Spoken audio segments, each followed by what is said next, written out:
Hi, my name is Dawn. My mom named me that because I was born at dawn in the basement in secret. Mom was dumb enough to have me when she was 17. Back then, things were different in my country, Armenia. My grandpa was really strict, and he would have kicked my mom out if he found out about me. Although back then, 17 was the legal age. The moment I was born, Grandma said, "Oh, God. She looks exactly like her jerk dad. She's the ugliest baby I've ever seen. Let's just get rid of her." She wasn't wrong. Dad wasn't handsome, and neither was I, unlike my gorgeous mom and grandma. But I knew I was special in some other way. I just had to find out what it was. But because I was a secret child, I was never allowed to leave the basement and had a weird childhood. Mom would leave me with Grandma and go to school, and when she came back, she'd switch shifts with my grandma. When I was 3, Mom and Grandma tried to teach me Armenian, but I just couldn't understand it. Isn't it bad enough she's a secret child and ugly and now also dumb? All our family members are geniuses while she's a dyslexic. You really should just put her up for adoption. Grandma, you're meanie. I am smart. Smarter than you. Wait and see. One day when I was 4, Mom was reading something in English, and I took it from her and started reading fluently. My grandma, who was a professor in linguistics, looked very shocked and said that I was dyslexic in my mother language, but fluent in English. One day, Grandma and Mom came to me crying and said that Grandpa was dead. Mom was sad, but said she would finally marry my dad. Dad was a genius like the rest of the family. He was a professor of mathematics and aerospace engineering. At first, I thought I'd finally meet Dad now that Grandpa was dead, but Mom told me that if she told Dad about me, he might run away, so I had to stay in the basement a bit longer. But there was no way I was going to do that. Finally, when I was 5, I had the perfect opportunity to escape. My Aunt Mary from the States came to visit us.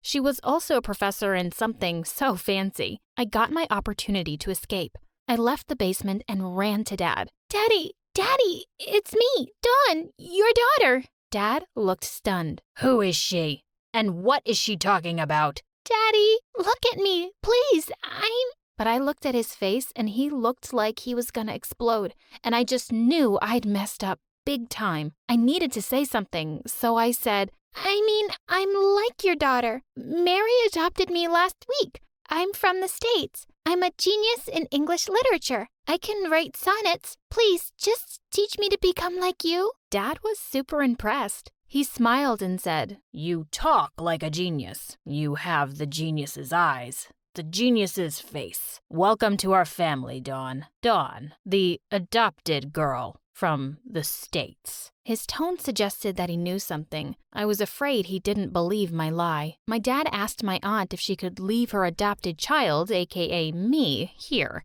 He began to love me so much. He used to say, She's special. She's something else. One day when I was in the 2nd grade, Dad found out that the teacher didn't make me the star of the week. He went insane. The next day, he came to school and insulted the teacher for deliberately trying to destroy my career. The teacher started crying. I hugged her and said, "Oh, please don't cry. Dad can be awful sometimes, and it's awful being awful." Dad heard me, and in front of the entire classroom, he roared, What did you just say, you moron? Dad, people make mistakes. Some people make much more mistakes than other people, and we don't want them in our lives. Come with me, right now. And after that, he decided that we would move out of the country altogether and go live in the States for better education. Mom refused to come. I have a life here that I love. I don't want to leave it. You love life? That's the most foolish thing a person can do. Darling, I'm a human. Save it. We're over. And just like that, my jerk dad left Mom there. I was enrolled in the best school in the entire States, and Dad made the principal dedicate one day for me to teach the entire class because he said I was smarter than my own teachers. My classmates hated it and thought that I was trying to act smarter and more important than them. As a result, I never had friends until I reached the 6th grade, when a new boy came to our class. He was from Belgium. He sat behind me, and the teacher asked him to introduce himself. And he said, Hi, I'm Belgium from Ben. No, I mean, I'm Ben. Yes, I'm Ben from Ben. Never heard of that country before. Where is it? In nowhere? Next to your brain? Everyone started laughing. What mean kids? So I got up and defended him. You guys are awful. Ben is my friend, and if you annoy him, then you're annoying me. And that would not be okay. And you know exactly what I mean. Everyone went silent and turned their heads to the board. From that day on, we became best friends. But when we were in the 9th grade, that changed. One day, Ben and I had a presentation in physics class. Sir Isaac Newton quantified the gravity between two objects when he formulated his 3 laws of motion. There are 10. Suddenly, he tripped and took me down with him. We both fell on the floor, and the chart paper in his hand floated down and covered us.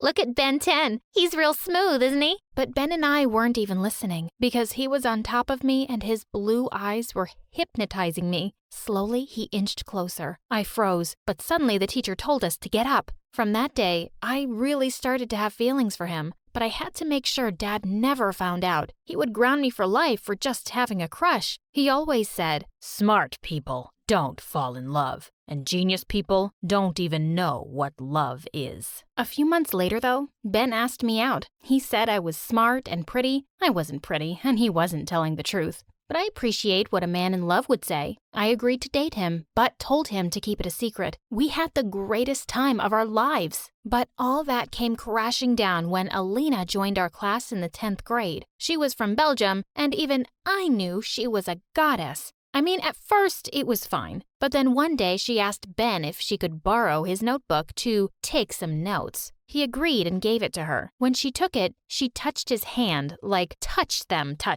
not by accident at all. And then she said something in Dutch, and whatever she said made Ben laugh and blush. I was so annoyed, but I asked him about it, and he told me it was nothing. I got crazy mad and went back home and started Googling ways to look gorgeous. One website said that eating flowers would make me beautiful, so I filled up my plate with rose petals and started munching. Oh, phew. This is horrible. What am I even doing? I suddenly realized I didn't need to look beautiful to impress him. I was already a genius. So I started learning Dutch. Since I was a Germanic language genius, as Dad was always saying, I became fluent in Dutch in 2 months. Then one day, while Ben and I were having lunch, Elena came and asked to join us. Ben scooted over a little, but I didn't budge. She turned to Ben, and in Dutch, she said, "Ben, you're a good guy. You should be with someone who understands you. Someone like me, and not some Armenian Dumbo. You and me." I jumped to my feet and replied in Dutch, "I think it's time for you to finally shut your mouth, you witch." They both looked stunned. Then she said something in French, and I said, "I can understand that too, you moron. Leave my boyfriend or I'll make you regret the moment you move to the States." I thought she'd have some shame, but no. To my utter annoyance, she turned to Ben and said something in German. Ugh, Belgium, why do you have to know so many languages? Just choose one. She grinned at me like the witch she was and pushed me aside. Sounds like you didn't understand German, huh, genius? I lost control. That's it, you witch. Before I knew what was happening, I slapped her hard and pushed her on the ground. Ben was shocked. "What's wrong with you?" I had to fight because words in 3 freaking languages did not stop her. "Just go home, Dawn." And then he helped Alina and left with her. I went home that day feeling so furious. I told Dad everything. He laughed at me and said I was stupid for believing Ben at all. "He's a jerk, and he's obviously crushing over this other girl, Elena." He was right. The next day, I broke up with Ben. The rest of high school just flew by, and I graduated with honors. At graduation, Ben came to talk to me, but I ignored him. A month later, I moved to another state to specialize in teaching English to foreign kids with dyslexia, but Dad was dead set against it. After weeks of begging, he finally agreed, but only after he made me promise him I would publish 25 research papers every 4 months, and he really bought it. Pfft, as if. When I entered my dorm room, what I saw made me scream. Ben! "Hey, roomie. What are you doing here? Are you crazy?" "Yeah, crazy about you. Please, don't let your dad control you when he's 1,000 miles away." I suddenly realized I wanted to say something to Ben, and I tried to pronounce it. But I couldn't complete it. "I know, Dawn. I love you too. I love you so much." And with that, we shared an intense kiss. From that day on, we became inseparable again. But after a while, Ben started to spend a lot of time outside. I asked him about that, and he assured me everything was fine. But I was suspicious. A year later, Ben's dad lost his fortune, and Ben decided to drop out of college and start working to help his dad. He left and would visit whenever. One night, I was waiting for Ben in my room when I heard a knock on the door. It was Dad, and he was livid. "So, who is your roommate?" "What about saying hi first?" "You're with Ben, aren't you?" "Dad, listen, he's not what you think. He's a good guy." "Oh yeah? If he's such a good guy, why is he in prison?" "What? Ben was in prison?" "You heard me. He and his dad are in prison. You don't read the news? Some embezzlement or something. I can't believe you're dating a thief." "Dad, don't call him that. I'm sure he's innocent." "Are you hearing yourself? What language is this, you idiot?" "The language of love, Dad. I want him, and I love him, and I'll wait for him." "That's so stupid of you, Dawn. I didn't raise you to become like this. Are you sure you're ready to pay for this mistake?" "Mistake? If falling in love is a mistake, then I want to live with this mistake for the rest of my life." "Then forget you had a real father.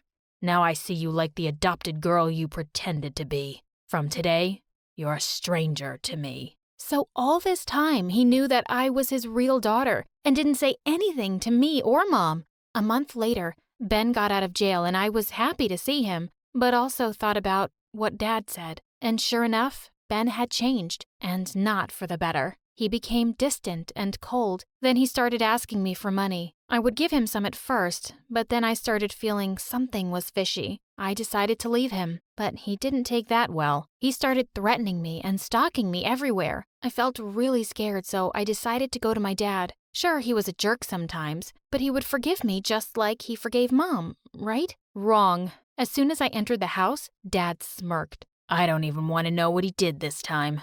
Get out." "Dad, please forgive me. I made a mistake." "Everyone makes mistakes, but some mistakes are unforgivable. Dawn, get out of my house." "Why? What crime did I commit? Who do you think you are, huh? I'll tell you who you are. You're a pathetic, bitter man." I stormed out. I had some savings and started working online as a freelancer, and I made a lot of money. I didn't even try to talk to Dad for years, but then one day he called me. I went to see him. He looked tired and sick. He looked into my eyes. "You're a brave girl, Dawn. You're brave for making different decisions." "But I failed. I lost everything." "No, you didn't, sweetheart. You gained experience, and you became wiser. Forgive me for not understanding you, my darling. I love you so much." "I love you too, Dad." After that day, we became closer, but Dad left us after a few months. I never forgot him and his last words. Now, 8 years later, I'm married and a mom of 2 beautiful boys. I did become a professor and published tons of research papers to help millions of kids around the world. And I still sometimes make bad decisions. But the important thing is that I learn from them and become wiser.